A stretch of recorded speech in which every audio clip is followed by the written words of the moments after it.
السلام علیکم ورحمۃ اللہ الحمد للہ والصلاۃ والسلام علی رسول اللہ اما بعد اعوذ باللہ من الشیطان الرجیم بسم اللہ الرحمن الرحیم۔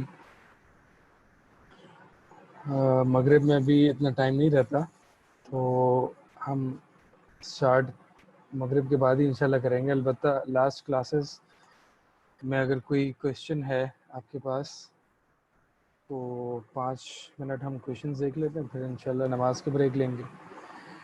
اگر کوئی کویشچنز ہیں یا کامنٹس ہیں تو آپ بتا دیں، پھر انشاءاللہ نماز کے فوراً بعد تقریباً 7:30 تک ہم کلاس اسٹارٹ کرتے ہیں۔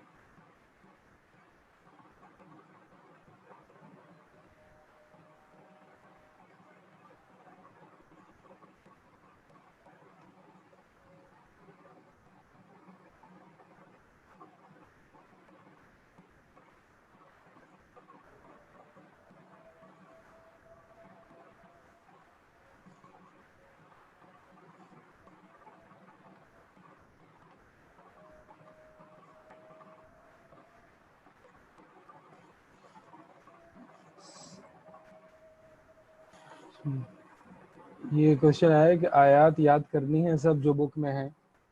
آیات یاد کر لیں تو اچھا ہے، آپ کا فائدہ ہے انشاءاللہ اس میں۔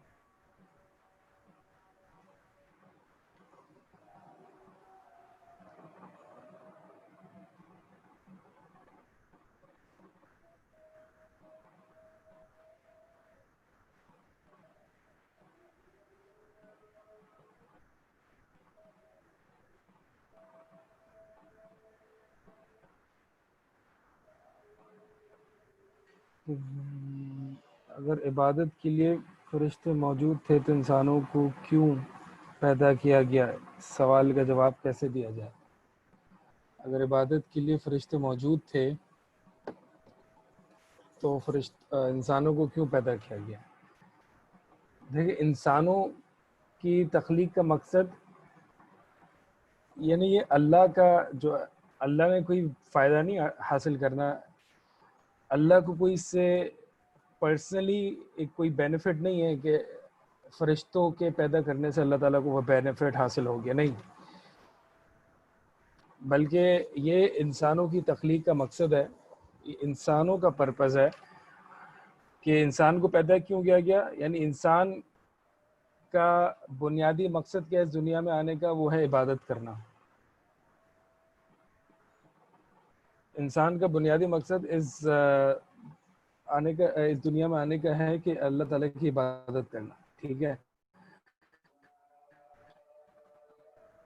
اگر ہم یوں کہتے کہ اللہ تعالیٰ کا اپنا کوئی پرسنل ایک بینیفٹ تھا مخلوق کی عبادت سے، تو وہ فرشتوں سے حاصل ہو جاتا اور پھر اللہ تعالیٰ کو انسان، تو یہ جو ہے وہ جواب یہ ہے اس کا۔ فرشتوں نے سوال کیا تھا اللہ تعالیٰ سے کہ جب اللہ تعالیٰ نے فرمایا کہ انی جاعل فی الارض خلیفہ، کہ میں زمین میں ایک خلیفہ، ایک نائب مقرر کرنے والا ہوں انسانوں میں سے، تو فرشتوں نے پوچھا کہ جب ہم آپ کی تقدیس اور تسبیح بیان کرتے ہیں وَنَحْنُ نُقَدِّسُ وَنُسَبِّحُ وَنُقَدِّسُ لَكَ، تو اللہ تعالیٰ نے اس پر جواب دیا کہ جب فرشتوں نے کہا کہ ہم آپ کی تسبیح اور تحمید اور تقدیس یہ سب ہم کرتے ہیں تو پھر ان کو پیدا کرنے کا کیا فائدہ ہے؟ تو اللہ تعالیٰ نے جواب دیا کہ میں زیادہ بہتر جانتا ہوں، یعنی میری اس میں حکمتیں ہیں جو تم نہیں جانتے۔ پھر آگے جو ہے وہ سورہ بقرہ میں اس یہ آیات پڑھیں اور یہ تفسیر پڑھیں اس کی، تو آپ کو انشاءاللہ جواب مل جائے گا۔ بہرحال عقلی جواب یہی ہے کہ مثال کے طور پر میرا گاڑی خریدنے کا مقصد کیا ہے کہ میں ایک جگہ سے دوسری جگہ آ جا سکوں، ٹھیک ہے۔ تو اگر بالفرض میں ایک گاڑی خرید لیتا ہوں تو وہ میرا مقصد تو پورا ہو گیا نا، میرا پرائیویٹ انڈیویجول بینیفٹ جو ہے کہ میں ایک جگہ سے دوسری جگہ جا سکوں، ایک گاڑی خریدنے سے وہ پورا ہو گیا۔ اب بالفرض میں دوسری گاڑی خریدتا ہوں تو آپ یہ اعتراض کر سکتے تھے کہ بھائی یہ جو مقصد تھا ٹریولنگ کا، یہ آپ کا پہلی گاڑی خریدنے سے حاصل ہو گیا، تو اب دوسری گاڑی خریدنے کا کیا فائدہ؟ ٹھیک ہے، تو یہاں پہ کیا، یہاں پہ میرا انڈیویجول بینیفٹ کنسرنڈ ہے، لیکن اگر بالفرض میں کہوں کہ ایک فقیر ہے، میں نے اس کو پیسے دیے، اس کی مدد کی میں نے، اور پھر میں نے دوسرے فقیر کی بھی مدد کی اور تیسرے کی بھی مدد کی. اب آپ یہ سوال کریں کہ بھائی آپ نے جو پہلے فقیر کی مدد کی، اس پر رحم کیا اور اس کو آپ نے پیسے دیے، تو آپ کا یہ پیسے دینا، یہ مقصد، چونکہ یہاں پہ میرا کوئی انڈیویجول مطلب فی نفسی ہی انڈیویجول بینیفٹ یہاں پہ انوالو نہیں ہے کہ میں نے ایک میرا تو یہاں پہ مقصد نہیں تھا نا، میں نے تو فقیر کی مدد کرنی تھی. تو یہاں پہ ہم دیکھیں گے کہ فقیر کا بینیفٹ تھا، میرا اتنا بینیفٹ نہیں تھا، یہ مسکین کا بینیفٹ تھا. تو وہ جو مسکین کو حاصل ہوا، اب وہ مسکین کو جو بینیفٹ حاصل ہوا، اب اس کا مطلب اس سے یہ لازم تو نہیں آتا کہ وہ مجھے بھی بینیفٹ حاصل ہوا. ٹھیک ہے، البتہ اس کا ثواب اور اس کی جزا وہ علیحدہ، اس کو علیحدہ رکھ دیں. لیکن کیا میں نے ایک فقیر کی مدد کی، اس کا مطلب یہ ہوا کہ میں اب دوسرے فقیر کی بھی مدد نہ کروں؟ تو اسی طرح لیں کہ جس طرح سے اللہ تعالیٰ نے فرشتوں کو پیدا کیا اور فرشتے اللہ تعالیٰ کی عبادت کرتے ہیں، اس کا مطلب یہ کہاں سے آ جاتا ہے کہ اللہ تعالیٰ دوسری مخلوق کو پیدا نہیں کرے گا؟ امید ہے سوال کا جواب مل گیا ہوگا. ٹھیک ہے، نماز کا ہم بریک لیتے ہیں انشاءاللہ.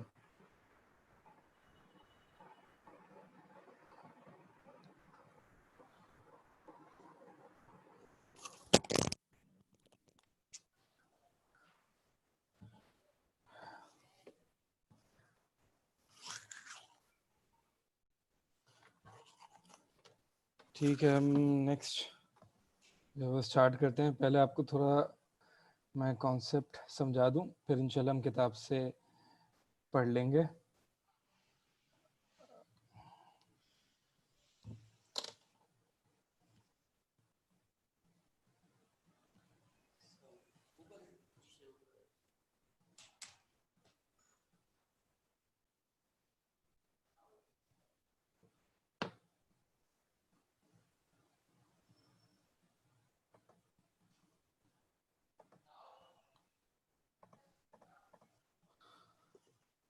اسکرین آ رہی ہے آپ کے سامنے؟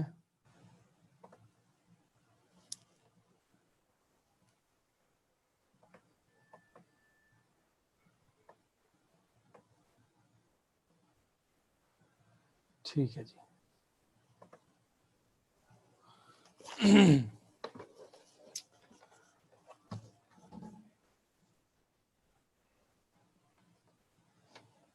دیکھیے، توحید کی اقسام ابھی ہم نے نیکسٹ پڑھنی ہے. توحید کی جو ہے وہ 3 قسمیں ہیں.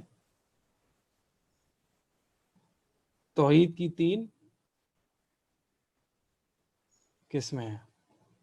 ٹھیک ہے، اس کا مطلب کیا ہے کہ کسی بھی ایک قسم پر ایمان لے آئے نہیں.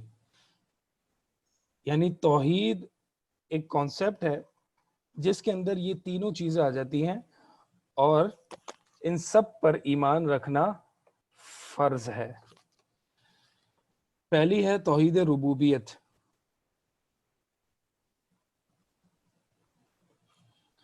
پہلی ہے توحید ربوبیت. توحید ربوبیت کیا چیز ہوتی ہے؟ یعنی یہ عقیدہ رکھنا، یہ ایمان رکھنا کہ اللہ تعالی مالک ہے،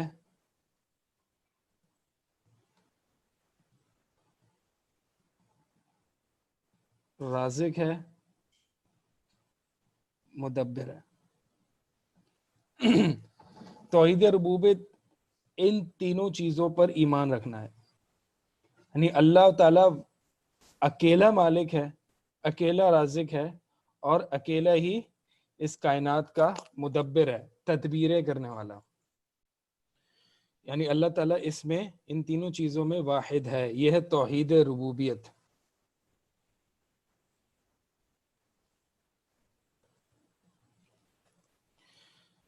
دوسری توحید کی قسم ہے توحید الوہیت. توحید الوہیت کیا ہے؟ یہ الہ سے نکلا ہے. الہ، کلمے میں ہم پڑھتے ہیں نا، لا الہ الا اللہ. یہ الہ اور اس سے نکلا ہے یہ الوہیت. توحید الوہیت جو ہے وہ کیا ہے؟ عبادت میں اللہ تعالیٰ کو اکیلا، منفرد یا واحد ماننا.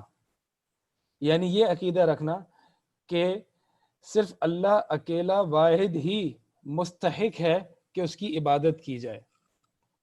یہ ہے توحید الوہیت، یعنی عبادت میں اللہ تعالیٰ کو اکیلا ماننا. توحید ربوبیت کیا ہے؟ توحید ربوبیت ہے ملکیت میں، رزق کے فراہم کرنے میں اور تدبیر میں اللہ تعالیٰ کو اکیلا ماننا. یہ تینوں چیزیں کہلاتی ہیں اللہ کے افعال. افعال یعنی اللہ جو کرتا ہے، اللہ کے افعال، یہ تینوں چیزیں. تو اب توحید ربوبیت کیا ہوئی؟ اللہ تعالیٰ کو اس کے افعال میں اکیلا اور واحد ماننا. توحید الوہیت کیا ہوئی؟ اللہ تعالیٰ کو عبادت میں اکیلا ماننا، یعنی یہ عقیدہ رکھنا کہ کوئی عبادت کے لائق نہیں سوائے اللہ کے.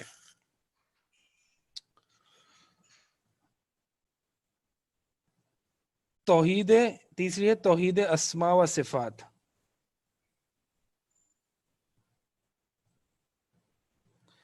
یہ کیا ہے؟ یعنی جو قرآن اور حدیث میں اللہ تعالیٰ کے نام ذکر ہوئے ہیں یا اللہ تعالیٰ کی صفات ذکر ہوئی ہیں، اس میں اللہ تعالیٰ کو اکیلا ماننا. ان اسماء میں اور ان صفات میں صرف اللہ تعالیٰ اکیلا ہے، کوئی ان اسماء اور صفات میں اللہ کے شریک نہیں ہے. چلیں جی، اب آتے ہیں اوپر واپس، اس کو تھوڑا سا اور دیکھتے ہیں. توحید ربوبیت جو ہے نا، توحید ربوبیت، اس کے مشرکین بھی قائل تھے. یعنی یہ مشرکین مکہ جو تھے وہ بھی اس توحید کو مانتے تھے. قرآن میں بہت جگہ ہے کہ اگر آپ ان سے پوچھیں اے نبی صلی اللہ علیہ وسلم، اگر آپ ان سے پوچھیں وَلَا إِن سَأَلْتَهُم مَّن خَلَقَ السَّمَاوَاتِ وَالْأَرْضِ، آپ ان سے پوچھیں کہ آسمان اور زمین کس نے پیدا کیا، لَيَقُولُنَّ اللَّهُ، تو البتہ ضرور کہیں گے کہ اللہ تعالیٰ نے پیدا کیا. یعنی اللہ تعالیٰ کو اس کے افعال میں واحد ماننا، یہ تو مشرکین کا بھی عقیدہ تھا. مشرکین بھی مانتے تھے، مشرکین ہو گئے، کرسچنز ہو گئے، جیوز ہو گئے، تمام ادیان کسی ایک سپیریئر بینگ، سپریم بینگ اور کسی ایک ایسی ذات کو مانتے ہیں جس نے ان کو پیدا کیا، جس نے اس کائنات کو پیدا کیا. ٹھیک ہے، تو اس میں تو کوئی مسئلہ نہیں تھا. لیکن توحید الوہیت جو ہے نا، اس کو مشرکین نہیں مانتے تھے. اسی لیے کلمہ جو ہمارا لا الہ الا اللہ ہے، لا رب الا اللہ نہیں ہے. دیکھیں، رب اور الہ، ان دونوں میں فرق ہے. آپ کسی سے پوچھیں کہ توحید کیا ہے، وہ کہے گا کہ اللہ کے سوا کوئی رب نہیں، اللہ کے سوا کوئی خالق نہیں، اللہ کے سوا کوئی مالک نہیں. تو کیا اس نے صحیح جواب دیا؟ اس نے صحیح جواب تو دیا، لیکن اس نے یہاں پہ صرف توحید ربوبیت کا اقرار کیا. رب کیا ہوتا ہے؟ یہ رب جو ہے، یہ ربوبیت رب سے نکلا ہے. ٹھیک ہے، یہ ربوبیت رب سے نکلا ہے. یعنی اللہ تعالیٰ کو اکیلا رب ماننا، اس کے تو مشرکین بھی قائل تھے اور دیگر تمام لوگ اس میں تو اتنا مسئلہ رہا ہی نہیں ہے. البتہ اللہ کو الہ ماننا، الہ مانا معبود، الہ ماننا معبود، یعنی معبود جس کی عبادت کی جائے، آبجیکٹ آف ورشپ. تو رب اور الہ میں یہ فرق ہے، رب اور الہ میں یہی فرق ہے.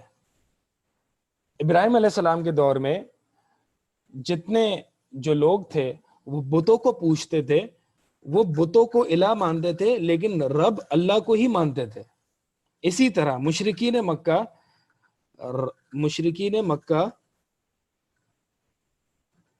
یہ رب جو ہے یہ اللہ کو ہی مانتے ہیں، البتہ الہ یا معبود، معبود ان کے بت ہو گئے، نیک لوگ ہو گئے، نیک اور صالح لوگ، یہ ان کے معبود تھے، یعنی وہ، اور اللہ بھی ان کا معبود تھا، یعنی وہ اللہ تعالیٰ کو رب مانتے تھے، وہ یہ مانتے تھے کہ اللہ تعالیٰ نے ہمیں پیدا کیا ہے، اور اللہ تعالیٰ نے ہمیں رزق اللہ تعالیٰ ہی دیتا ہے، بارش اللہ تعالیٰ ہی برساتا ہے، آسمان اور زمین اللہ ہی نے پیدا کیا ہے، لیکن عبادت ہم اللہ کی بھی کریں گے، عبادت ہم اللہ کی بھی کریں گے، اور ہم بتوں کی بھی کریں گے، اور ہم نیک لوگوں کی بھی کریں گے، ٹھیک ہے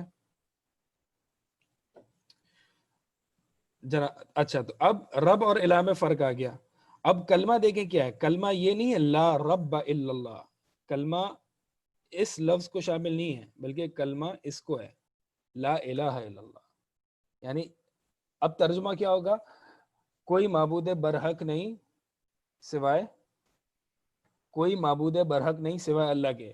اگر آپ ترجمہ کریں گے لا الہ الا اللہ کا، لا الہ الا اللہ کا ترجمہ آپ کریں گے کہ کوئی رب نہیں اللہ تعالیٰ کے علاوہ، تو یہ ترجمہ غلط ہوگا. بلکہ کیا ہے ترجمہ، لا الہ، نہیں ہے کوئی الہ، یعنی نہیں ہے کوئی معبود برحق جس کی عبادت کی جائے سوائے اللہ کے، یعنی اللہ ہی وہ معبود برحق ہے جس کی جو عبادت کے لائق ہے. تو مشرکین مکہ اللہ کو رب مانتے تھے، لیکن اللہ کو الہ بھی مانتے تھے، لیکن الوہیت میں شرک کرتے تھے. عبادت وہ اللہ کی بھی کرتے تھے، ٹھیک ہے، وہ طواف کرتے تھے بیت اللہ کا، طواف بھی کرتے تھے، نظر و نیاز بھی کرتے تھے، نظر بھی مانتے تھے، اللہ کے نام پر ذبح بھی کرتے تھے، لیکن غیر اللہ کے نام پر بھی ذبح کرتے تھے. الوہیت میں وہ شرک کرتے تھے، ربوبیت میں شرک نہیں کرتے تھے. اب آپ اس اوپر آتے ہیں، ربوبیت کیا ہے، توحید ربوبیت کیا ہے، اللہ تعالیٰ کو مالک، رازق اور مدبر، صرف اللہ ہی کو مالک، رازق اور مدبر ماننا. الوہیت، صرف اللہ ہی کو عبادت کا مستحق ٹھہرانا، صرف اللہ ہی کی عبادت کرنا. تو مشرکین مکہ ربوبیت میں شرک نہیں کرتے تھے، اور الوہیت میں شرک کرتے تھے.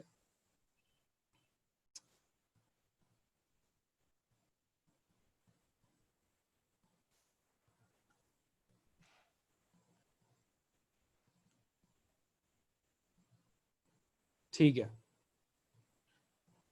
تو اب اس سے کیا ثابت ہوا کہ انبیاء کا مین مقصد کیا تھا، اسلام کا مین توحیدی کلمہ کیا ہے، ربوبیت ہے یا الوہیت ہے؟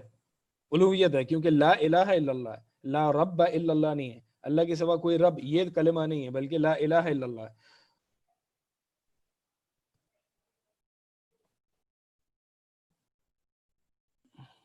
اب آتے ہیں توحید اسماء و صفات.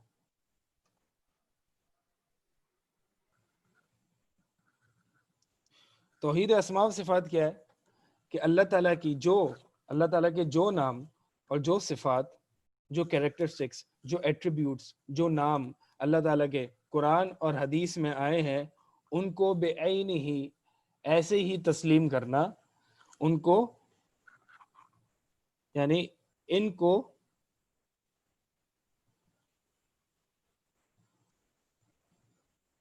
حقیقتاً تسلیم کرنا. آگے شرائط ہیں، بغیر تعویل کے. تعویل کیا ہے؟ یہ پہلی ہے، یعنی اللہ تعالیٰ کے اسماء و صفات کو بے عین ہی حقیقتاً ایز اٹ از، یعنی جو معنی اپیئر ہو رہا ہے، جو معنی ظاہر ہو رہا ہے. مثال کے طور پر اللہ تعالیٰ غفور ہے، تو غفور کا معنی کیا ظاہر ہو رہا ہے، کیا مطلب what is the first thing that comes to your mind when you read غفور؟ یعنی جب آپ غفور نام دیکھتے ہو تو سب سے پہلا معنی متبادر الی الذہن، جو سب سے پہلا معنی جو ذہن میں آ رہا ہے وہ کیا ہے کہ اللہ تعالیٰ خوب بخشنے والا ہے. تو یہ ہوتا ہے حقیقت، حقیقی معنی. تو اللہ تعالیٰ کے حقیقی معنی کو لینا، یعنی ان صفات کا حقیقی معنی تسلیم کرنا بغیر تعویل کے. تعویل کیا ہوتی ہے؟ ری انٹرپریٹیشن. تعویل ہوتی ہے کہ ظاہر ظاہری معنی کو چھوڑ کے بعید یا مرجوح ظاہری معنی کو چھوڑ کے بعید یا مرجوح راجے کی ضد ہے معنی لینا. تعویل اللہ تعالیٰ کے اسماء اور صفات کو جو ان کا معنی حقیقی معنی ہے ان کو ایز اٹ از تسلیم کرنا بغیر تعویل کے. تعویل کیا ہے؟ ظاہری معنی کو چھوڑ کے حقیقی یا مرجو معنی لینا. کیا مطلب ہے اس کا؟ مثال کے طور پر میں کہوں آپ سے وہاں، مثال کے طور پر میں کہوں آپ سے وہاں شیر ہے. وہاں، آپ اپنی ویڈیوز بند کر لیں، ویڈیو سٹارٹ نہ کیا کریں، ٹھیک ہے. مثال کے طور پر وہاں شیر ہے، یعنی وہاں پہ اس جگہ پہ شیر ہے. اب راجے معنی کیا ہے؟ راجے یا ظاہری، یعنی جو سب سے پہلا معنی آپ کے ذہن میں آ رہا ہے وہ کیا ہے؟ شیر یعنی جانور ہے، یہ راجے معنی ہے یا ظاہری معنی ہے. ٹھیک ہے.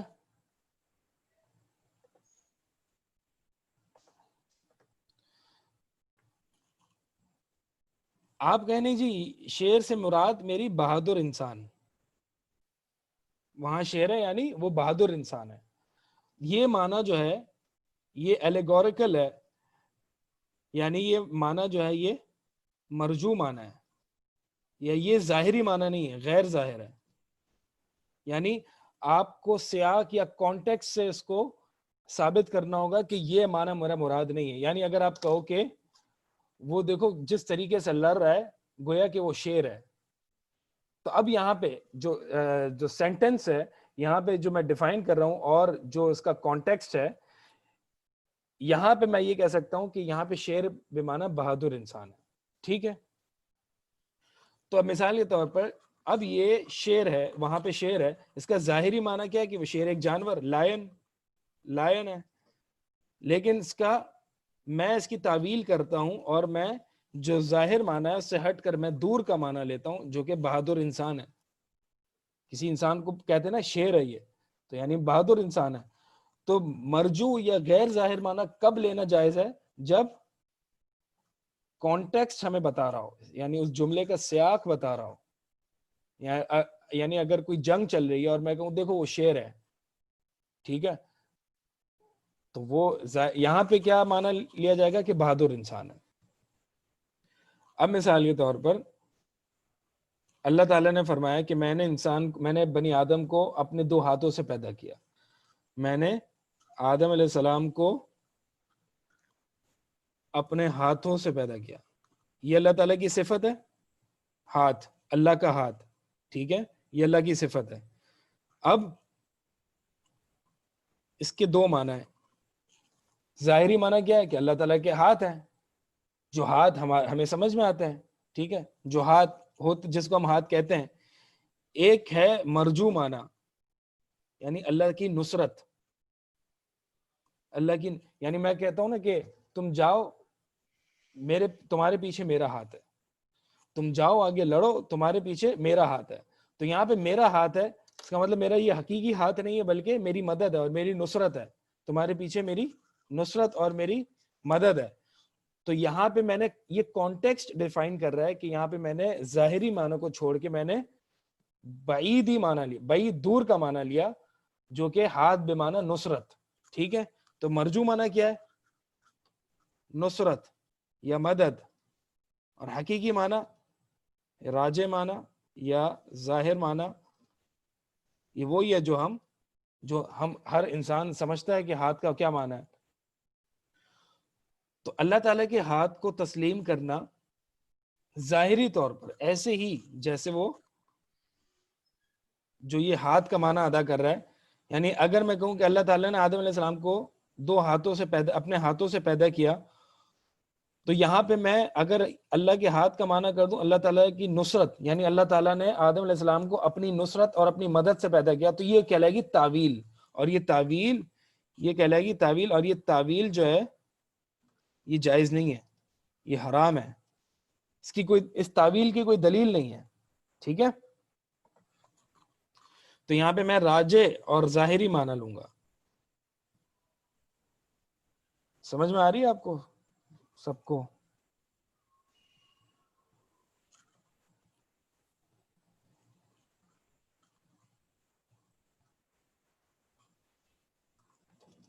تو پہلا تو یہ اللہ تعالیٰ کے اسماء صفات کو حقیقی طور پر تسلیم کرنا بغیر معنی، بغیر تعویل کے، یہ تو ہم نے سمجھ لیا، اور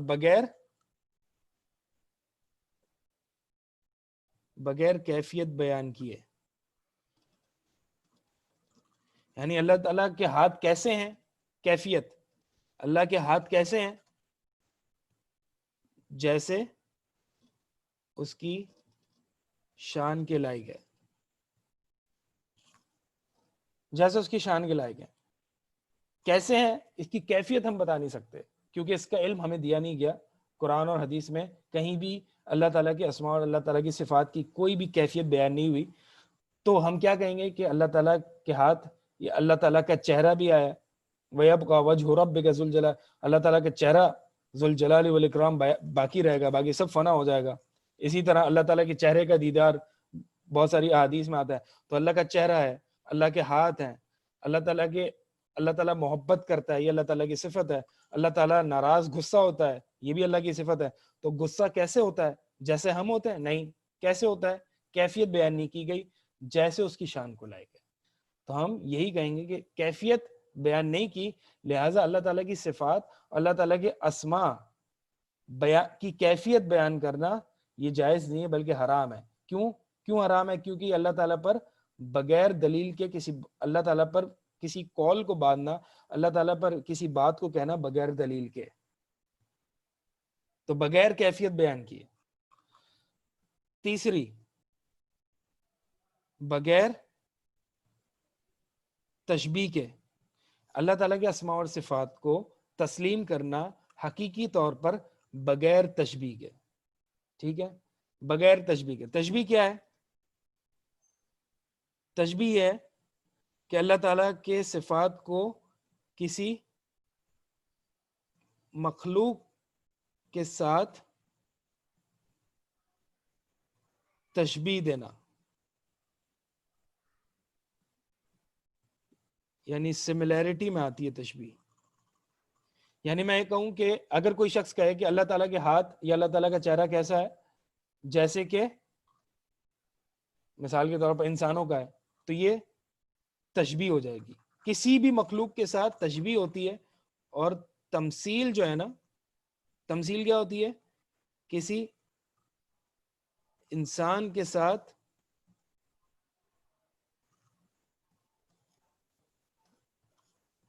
تو اللہ تعالیٰ کے ہاتھ کیسے ہیں؟ جیسے کہ اس کی شان کو لائق ہے، بغیر تشبیہ کے، یعنی ہم تشبیہ نہیں دیتے، اور بغیر تمثیل کے، یعنی ہم کوئی مثال نہیں بیان کرتے کیسے ہیں، ہم کوئی اس کی صورت اور اس کی امیجن نہیں کرتے. ٹھیک ہے، تو یہ ہو گئی ایک تو بغیر تعویل کے، بغیر تعویل کا ہے، ہاں بغیر تعویل کے، یہ پہلی شرط ہو گئی. دوسری بغیر کیفیت کے، یہ دوسری ہو گئی. اور تیسری بغیر تشبیہ کے، اور چوتھی بغیر تمثیل کے.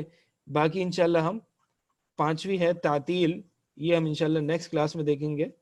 ٹائم اوور ہو گیا. سبحانک اللہم و بحمدک، اشہد ان لا الہ الا انت، استغفرک و اتوب الیک.